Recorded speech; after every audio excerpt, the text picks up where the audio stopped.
Hi friends, இந்த வீக்கெண்டை நம்ம ஜாலியாக என்ஜாய் பண்ணுறதுக்கு நம்ம ஃப்ரெண்டு கூட போன இடம் தான் பிவிஆர். அதில் நம்ம பார்க்க போகிற படம் தான் தலைவன் தலைவி. பார்க்கணும்னா அவுட் ஆஃப் 5க்கு 3.5 கொடுக்கலாம் ரேட்டிங். இப்போ மேரேஜ் ஆகி அடுத்து நம்ம குடும்பத்துக்கு வாழ்க்கைக்குள்ளே போகும்போது அது இந்த வாழ்க்கை எப்படி இருக்கு, அந்த ஃபீல் எப்படி இருக்கு அப்படின்றத இந்த படமாக எடுத்திருக்காங்க.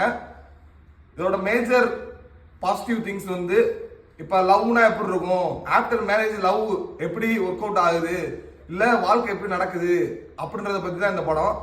இந்த படத்தில் எக்ஸ்பெக்ட் பண்ண மாதிரியே நமக்கு வந்து சாங் ஒன்று நல்லா வந்திருக்கு. அந்த சாங் பங்கம் பண்ணிட்டாங்க, வேற லெவல் மியூசிக். அந்த பாட்டுலையும் சரி படத்துலையும் சரி நல்லா ஒர்க் அவுட் ஆயிருக்கு. காமெடி நல்லா ஒர்க் அவுட் ஆயிருக்கு. இதில் சிரிச்சு சிரிச்சு ஸ்டார்டிங்லேருந்து எண்டிங் வரைக்கும் சிரிச்சு சிரிச்சு உருள்ற மாதிரி இருக்கு. நல்ல ஒரு ஜாலி என்டர்டைன்மெண்ட், ஃபேமிலி குடும்பத்தோடு நல்லா பார்க்குற ஒரு நல்ல படமாக தான் இருக்குது. இது எல்லா ஏஜ் பீப்புள்ஸும் பார்க்கலாம். எல்லாருமே மிஸ் பண்ணாமல் போய் பாருங்கள். காமெடி அண்ட் என்டர்டைன்மெண்ட்டுக்கு பஞ்சமே இல்லாமல் தான் இருக்குது இந்த படம். இப்போ மேரேஜ்னு எடுத்துக்கிட்டோம், ஆஃப்டர் மேரேஜ் ஆனதுக்கப்புறம் இப்போ ஃபேமிலின்னு எடுத்துக்கிட்டோம்னா அம்மா அப்பா அக்கா தங்கச்சி இந்த மாதிரி எல்லாருமே இருப்பாங்க. இப்போ அவங்கவுங்களுக்கு ஈகோ கிளாஸ் வந்து எப்படி இருக்குது. இப்போ மேரேஜ் ஆனவுடனே மனைவியாக இருக்கட்டும், இப்போ வீட்டில் அம்மாவாக இருக்கட்டும் அப்பாவாக இருக்கட்டும், அவங்களுக்குள்ள ஒரு எப்படி உறவு போகுது அப்படின்றத இந்த படத்துல வந்து மெயினா காட்டியிருக்காங்க. சொந்தக்காரங்க வந்து எப்படி நம்ம ஒய்ஃப்ட்ட நடந்துக்கிறாங்க, என்ன நடக்குது, அந்த மாதிரி கதையில பாதி கதை முடியுது. என்னதான் ஸ்கிரீன் பிளே நல்லா இருந்தாலும் கொஞ்சம் செகண்ட் ஹாஃப் மேல கொஞ்சம் ஸ்லோனஸ் தெரியுது. இருந்தாலும் படம் நல்லா தான் இருந்துச்சு. ஜாலியா எல்லாரும் ஃபுல் என்டர்டைன்மெண்டோட பாக்குற படம் தான். லைஃப்ல மேரேஜுக்கு அப்புறம் நம்மளுடைய லவ் எப்படி இருக்கும், நம்ம ஃபேமிலி கொடுக்குற ரெஸ்பெக்டும் அவங்களுக்கு கொடுக்குற உரிமைகளும் என்னென்ன இருக்கு அப்படின்றது தான் இந்த படத்துல வந்து ஃபுல்லா எக்ஸ்பிளைன் பண்றாங்க.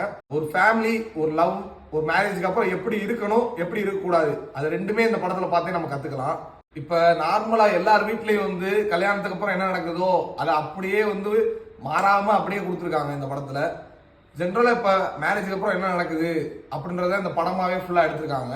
இந்த படத்துல மெயின் என்னன்னா, ஒரு ஈவென்ட் கண்டக்டரா இருக்கட்டும், பூசாரியா இருக்கட்டும், யாரா இருந்தாலும் சரிங்க, எல்லாரையும் வந்து நல்லா அவங்களுக்கு ஸ்பேஸ் கொடுத்து நல்லா ஒரு சூப்பரா படம் பண்ணியிருக்காங்க.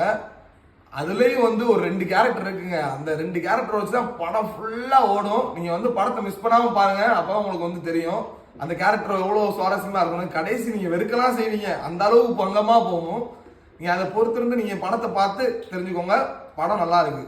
இப்ப ஃபேமிலின்னு எடுத்துக்கிட்டோம்னா இப்பெல்லாம் அதிக டைவர்ஸ் வருது, எல்லாமே அதிகரிச்சுட்டு இருக்கிற நிலைமையில இந்த மாதிரி ஒரு படத்தை நீங்க பாத்தீங்கன்னா என்னதான் சண்டை வந்தாலும், இப்ப ஹஸ்பண்ட் அண்ட் ஒய்ஃப்குள்ள சண்டை வரும், வீட்டுல சண்டை வரும், ஒய்ஃப் வீட்டுக்கு கூட சண்டை வரும், ஒய்ஃப் வீட்டுக்கு போகலாம், எல்லாம் நடக்கலாம். இந்த மாதிரி என்ன ஒரு சூழ்நிலை நடந்தாலும் அதையெல்லாம் நம்ம வந்து பொருட்படுத்தாம ஈகோ விட்டுட்டு ஒருத்தர் மனசு புரிஞ்சு நம்ம இறங்கி வந்து நம்மளோட லைஃப்ல எப்படி வெற்றி பெறோமோ அது மாதிரி வந்து நம்மளோட பார்ட்னர் அவங்களுக்கும் ஈக்குவல் ரெஸ்பெக்ட் கொடுத்துட்டு ஈகோ காட்டாம 2 பேருமே இணைஞ்சு வாழ்றது தான் இந்த படத்தோட மையக்கருவா எடுத்திருக்காங்க. இந்த படம் வந்து ஒரு இந்த ஜெனரேஷன் பீப்புள்ஸ்க்கு வந்து ஒரு நல்ல உதாரணமா இருக்கு. ஈகோ இருக்கக்கூடாது அப்படின்றத காட்டுறதுக்கு ஒரு பெஸ்ட் படமா இது அமையுது. இந்த மாதிரி நிறைய வீடியோ பார்க்கணும்னா ஸ்கிரீன் டாக் சேனலை சப்ஸ்கிரைப் பண்ணுங்க, பெல் பட்டனை அமைக்கி விடுங்க.